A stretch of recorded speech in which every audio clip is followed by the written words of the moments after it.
with the rise in prices this morning, we've got a financial expert joining us live to share some new money-saving tips. Yeah, joining us this morning is Chris Nemes. He is a CPA for Nemes Rush. Good morning, and thank you for joining us. Thanks so much for having me. So first, help us all understand, why is this war, this Russian war on Ukraine, impacting prices that Americans pay?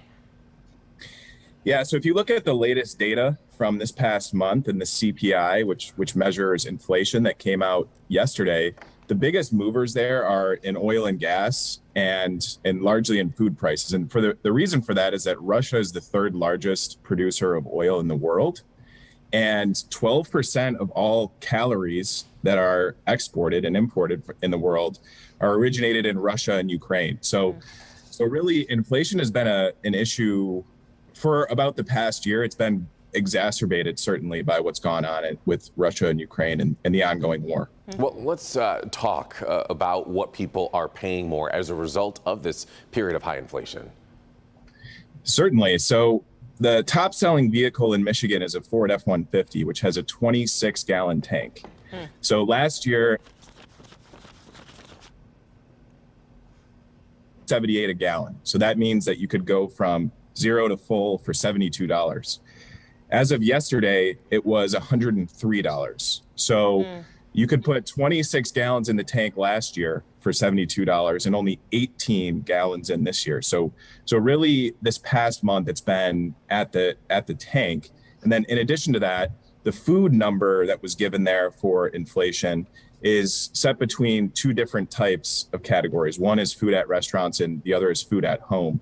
So food at home is actually risen at 10%. It's higher than how much the cost of food in restaurants has risen. So you see that with eggs being up 11.2% since last year. You see that with butter being up 14%, flour is up 14%. So I have a son, his first birthday is coming up, and we want to bake him a cake, and it's going to be about 12 to 13% more expensive than it would have been last year at this time. So we understand everything is more expensive, but we still have to eat and we still have to drive around at some point. So do you have some tips to try to help people manage their finances? Certainly. I've got three main points on that. So first and foremost is that the job market is very hot right now. So employers are looking for great employees, and employees have a lot of power in their hands. So it's a great time to negotiate raises. It's a great time to look even outside of your own company. If you're not getting a raise that's in line with the cost of living that's rising, in a normal year, cost of living goes up about 2 to 3%. And most raises that are given are between 1 and 3%. Costs have now risen 8.5% since last year. So has your income gone up in line with it? And if not, it's a great time to speak with the management team at your job. It's a great time to look into the open market for opportunities.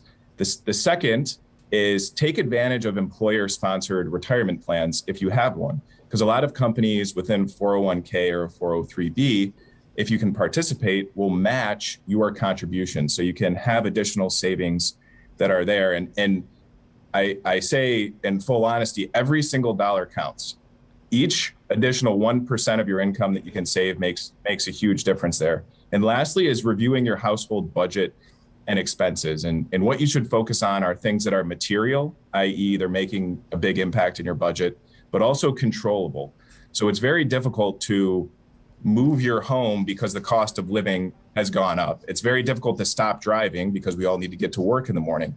So if there's discretionary items on your budget, like going out, like traveling, things that you could easily get rid of that wouldn't really impact the quality of your life, from putting a roof over your head, feeding yourself and your children, and getting not to the and quality from. of life, but maybe just the essentials for life, and maybe hold off on some of those extras. Yeah. Thank you so much. Correct. Yeah, great advice, Chris. Thank you. And yes, we are wishing a happy birthday to your almost son. 1-year-old. Appreciate all the advice. Thank you. Chris Nemes with Nemes Rush. Thank you so much for being with us this morning.